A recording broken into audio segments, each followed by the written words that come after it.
My name is Richard Shea. I'm from DeSoto, Texas, moved to Mountain Home, Texas, and this is my gun room.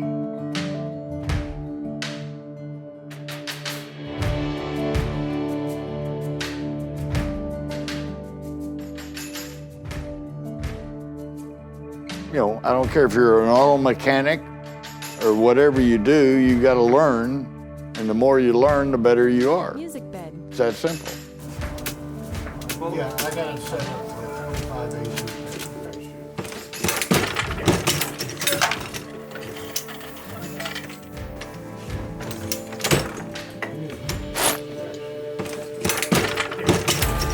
Well, see, I have spent many, many hours in the National Archives reading all through everything.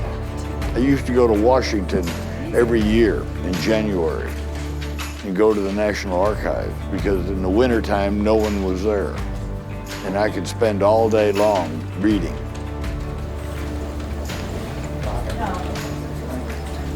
It's the chase. You know, you're looking for a certain thing, and it's the chase. And you start looking. And you may look for 20 years till you finally get it. Then when you get it, you go on to the next one.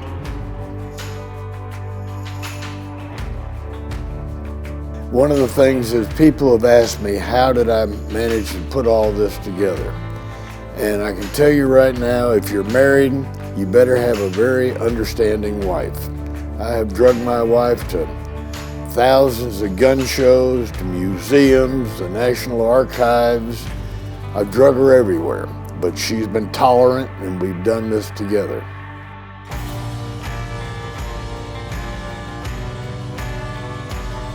We originally came from DeSoto, Texas, moved here in about 2005 and living in the Texas Hill Country, or as they say, living the legend.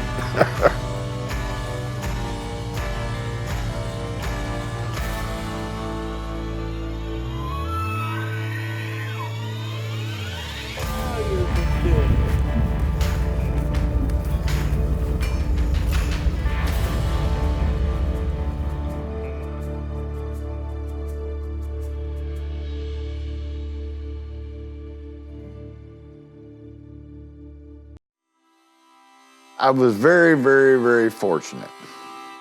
I guess I was better than 99% of the people. I had two of the best parents in the world. I got my pilot's license before I got my driver's license. When I was going to A&M, they bought me an airplane so I could fly back and forth to school. My father was Jerry F. Shea, my mother, Dorothy Marie Shea. They were married for 63 years. They both died in 1999. I just had wonderful parents. I was very, very lucky. My father was originally from San Antonio. My mother was from Milford, Connecticut. Yeah, they're kind of a distance apart, but my grandfather liked to travel. And from San Antonio, he went to Connecticut.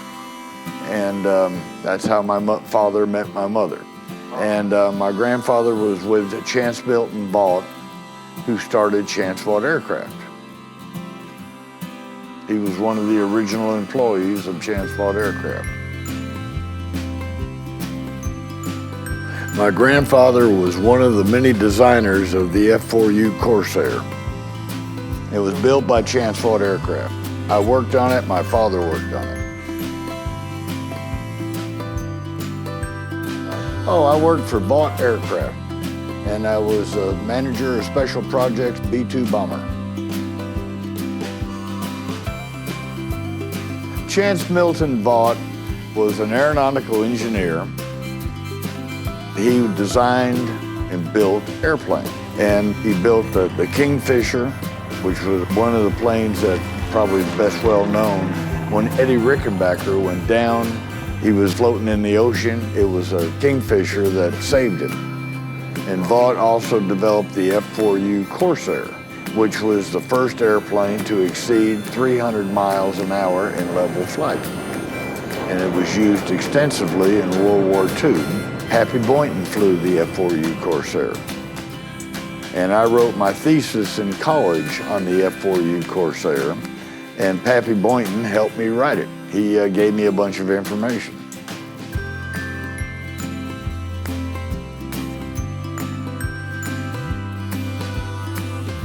Married Elizabeth, went to school with her. I met her in high school when we were, I guess, about the 10th grade. Met her actually before that. She used to come swimming in our pool. She's been after me ever since.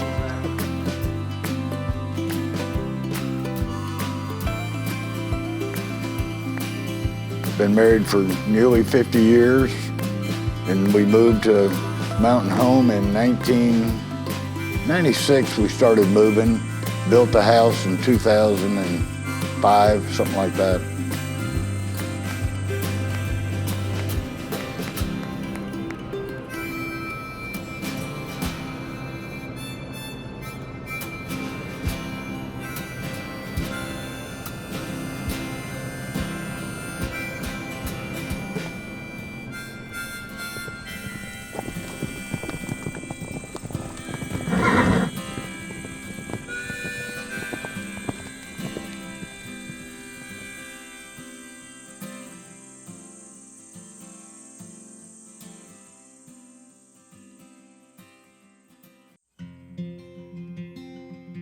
All right, what these are U.S. Marshall single-shot pistols.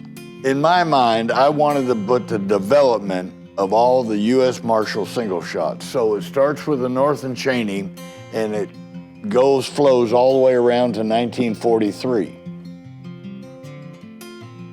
I collect by the U.S. Marshall model, the date, and whether it's a U.S. model militia gun. And when I say militia, I'm talking about by state. Ohio, New York, Pennsylvania, Georgia. These are all militia guns. And believe it or not, even though they had full automatics during World War II, we still made single-shot pistols. So I go from here, 1799 to 1943.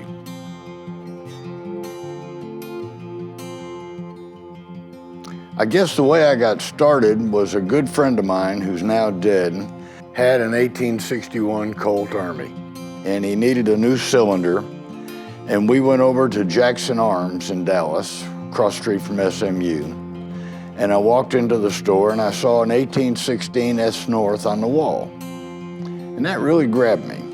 And I got to looking at that gun, and it was $350.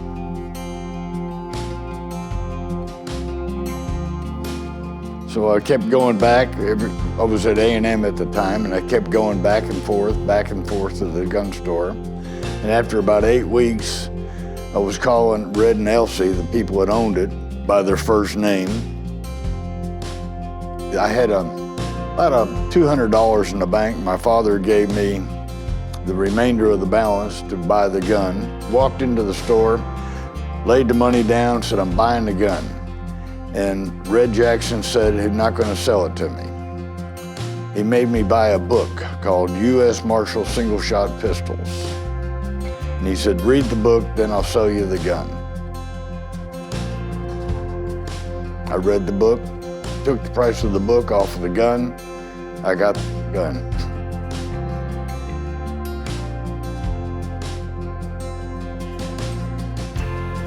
This all started with the 1799 Simeon North pistol. They issued a contract to different gun manufacturers in the United States to build a gun. And it had what it wanted to be, caliber, size, weight. And Simeon North won the contract.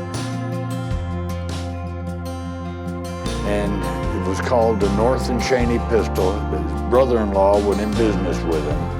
And Cheney was a clockmaker, and he made all the screws. Anyway, the North and Cheney pistol is the first U.S. Marshall single-shot pistol. And there's 23 of those known to exist today.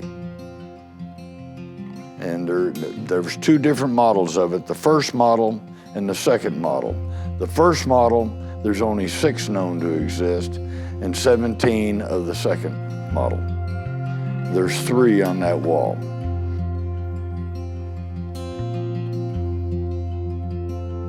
There's also one called the river gun. The first model, second model, and what they call the river gun. When they were building the arch in St. Louis, they sucked up a gun, and it was a North & Cheney. And it was completely gone except for the frame, which is brass. And it was rebuilt by a friend of mine, Colonel Obello in San Antonio, and he in turn sold it to me. And it's called the river gun. It's a nationally known gun, river gun. So I've got it. Right after the Revolutionary War, which the peace treaty was signed in 1783, Secretary of War Knox formed what they called the Committee of Safety. And what this was, they did an inventory of all the arms owned by the United States. And his report had 2 basic words in it: deplorable and disgusting.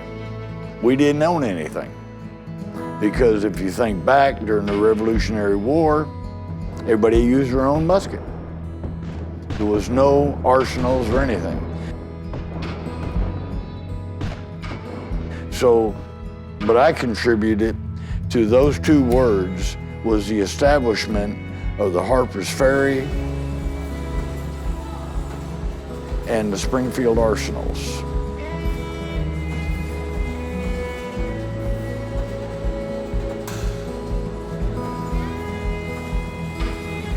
After the Committee of Safety made the report, they established the Harper's Ferry Arsenal.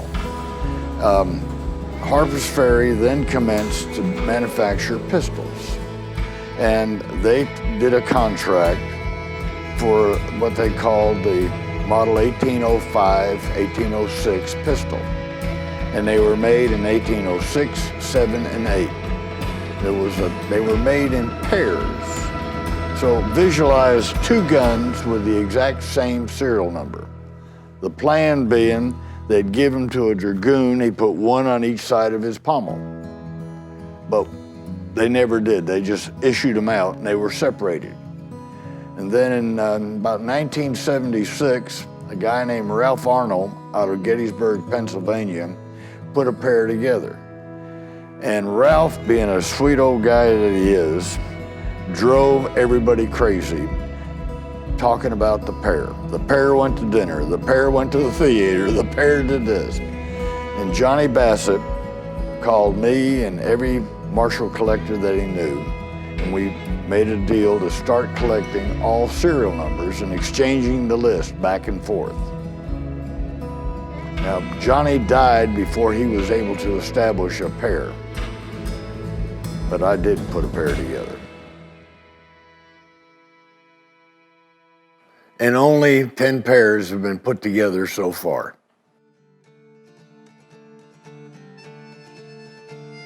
And that was pure luck, I'll tell you right now. No skill. A guy walked in with it at the Dallas Gun Show. And I happened to look at the serial number and click, click. I remember I had that other serial number. I asked him what he wanted for the old pirate gun. Wow. And after a little haggling, I was able to get it.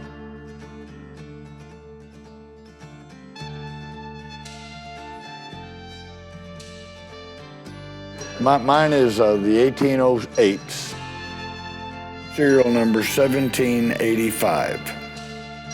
My 1806 is serial number 103, and the mate to that is in the West Point Museum. Now, how do I get that out of the West Point Museum without going to jail? And then there's an 1807 that a friend of mine owned. He's now dead, and his other serial number is in the Smithsonian. And so, you know, we paired them up, but you can't literally put your hot little hands on them.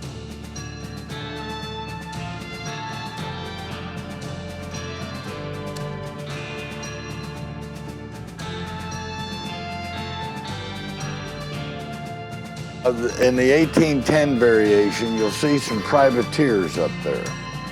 Now, North had a contract to build these pistols, but what happened is he was selling them to the Army for $8.50. But he found out he could sell them to the privateers out of Boston for $12. So, no-brainer. So what he was doing was selling them out the back door to the privateers. The Army found out about it, wrote him a letter, and he said simply that, yes, but due to the stringency of the Army contract, there was always guns that didn't meet inspection. So he took those and sold them. That was 1810, 11, 12. Privateers were made with the pin fasten stock and the Whitcomb conversion stock. They only made 50 of the privateers. They stopped them, but he did make 50.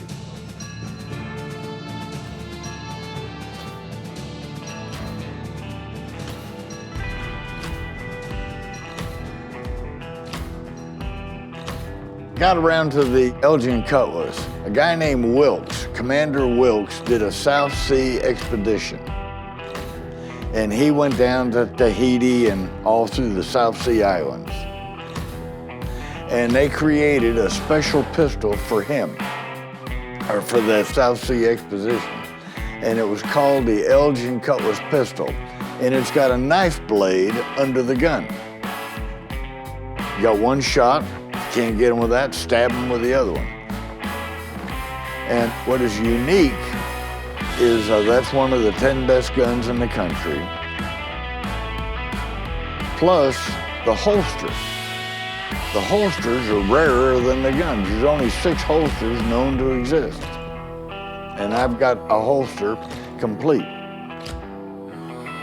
Well, when I bought the gun, it came with the holster. The guy didn't know who sold me the gun, didn't realize the holster was so valuable. And I forgot to tell him.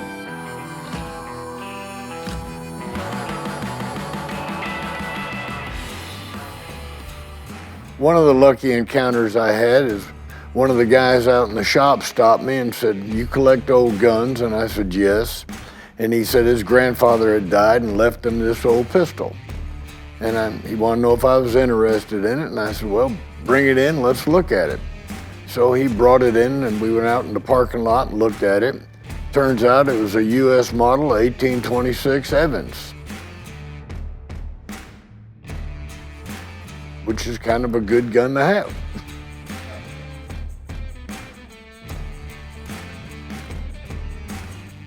I asked him, I said, "Okay, it's a nice old pirate gun. How much you want for it?"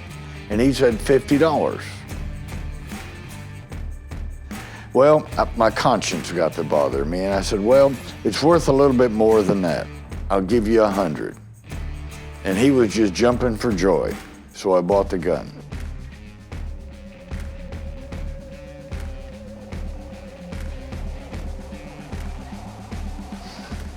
Then they're pretty standard. Then you come up to 1855.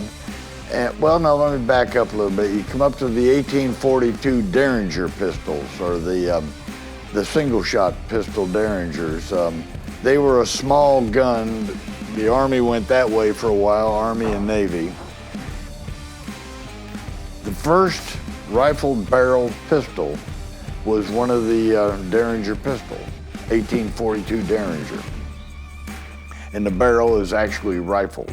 All barrels prior to that were smoothbore.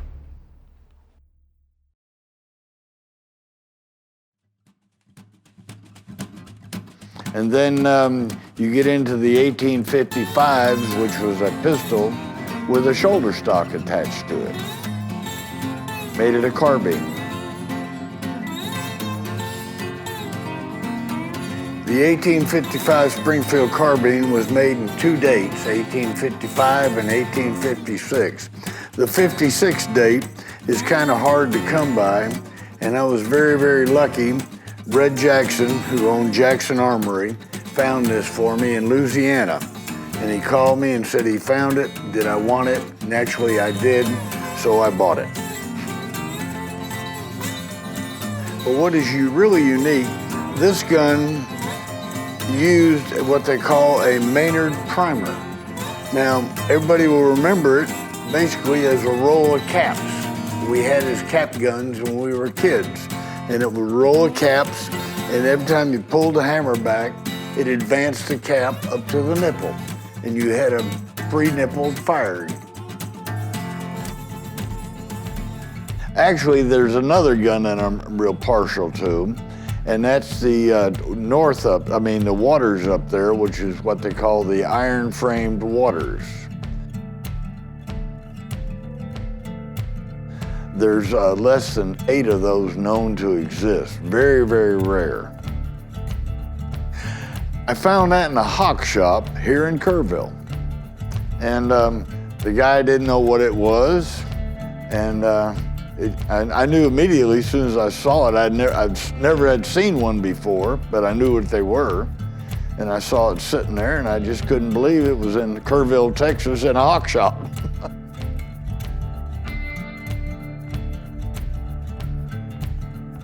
I guess my most favorite gun would be the Liberator. I always think the Liberator is very unique.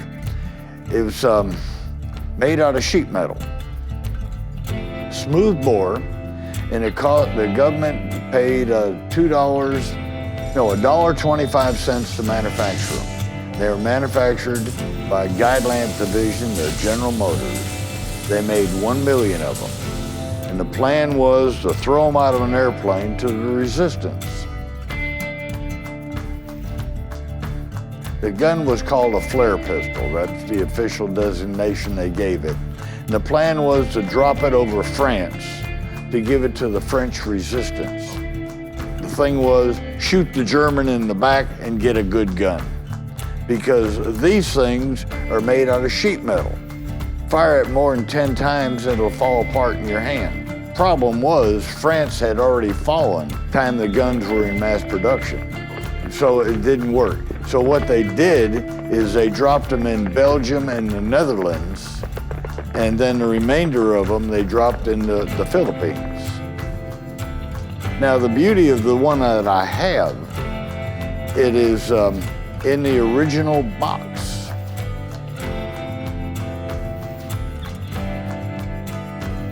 And but it came with 2 little blocks of wood and a wooden ramrod and 10 rounds of ammunition. And the instructions look like a comic book. Anyway, I've got the original instructions, box, wood, gun. Well, there's one other gun that, being from Louisiana, you might get a charge out of this one. That gun up on the upper left, Jackson in 1812 went down to New Orleans, the Battle of New Orleans. When he got there, he had defenses, he had men, but he didn't have enough guns. He had powder, bullets, but not enough guns. He went to the pirate, Jean Lafitte. And you understand it, I pronounced the game right, Jean Lafitte. Anyway, Lafitte made a deal with him that he would get amnesty for all his men if he gave him arms. And he gave him 2 stands of muskets, which would be 64 guns, 32 arms to a stand. He had his priest drill a hole in the stock, put a drop of holy water, then plug it and seal it, and called it a blessed musket.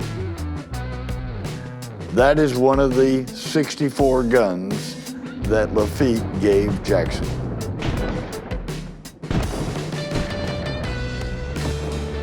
It's the only one I have ever seen.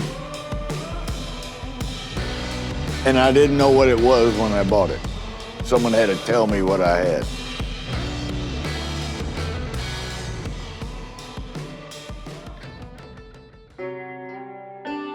This is a unique gun right here. This was given to me when I was about 12 years old by my mother's mother. And she told me that it belonged to her great-great-uncle who fought in the Revolutionary War. I have since found out it's a Connecticut State Militia musket with the powder horn and the ramrod, or the bayonet. That's just the way she gave it to me. And of course, what I'll do is I'll pass this on to my son when I croak. And I hope that's not very soon.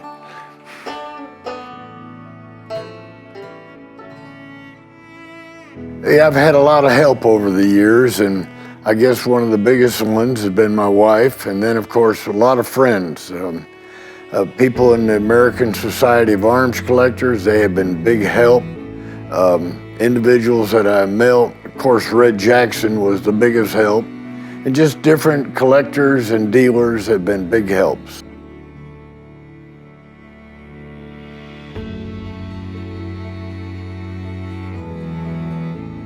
I want to thank you all for coming, and hope this has educated you on U.S. Marshall single-shot pistols and enjoying my gun room and my collection.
I am stealing this from Mr. Shady's gun room, just in case.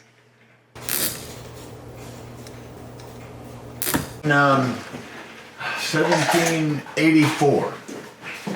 How do you have it?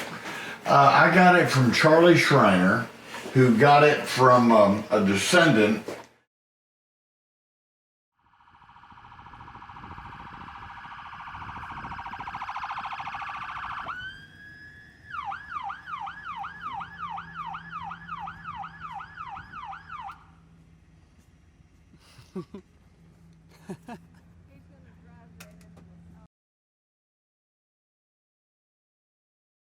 No, Augie Bush told me who to call, and I got that. All right.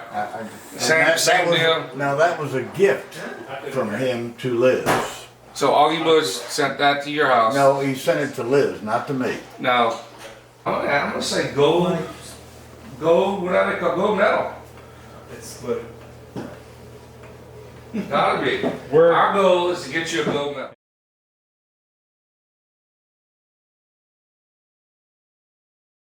Give him some advice. Give him something. Give it hell. That's what I would tell him. I would just say, go for it.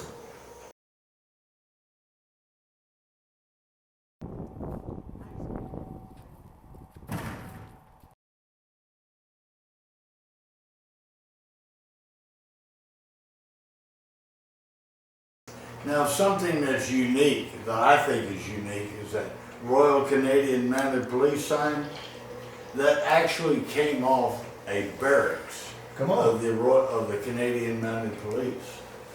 And how'd you get that? Well, my great uncle. This is my uncle in this picture. He joined the Army in 1941. He didn't realize what World War II was getting ready to start. This was taken in June of 1941.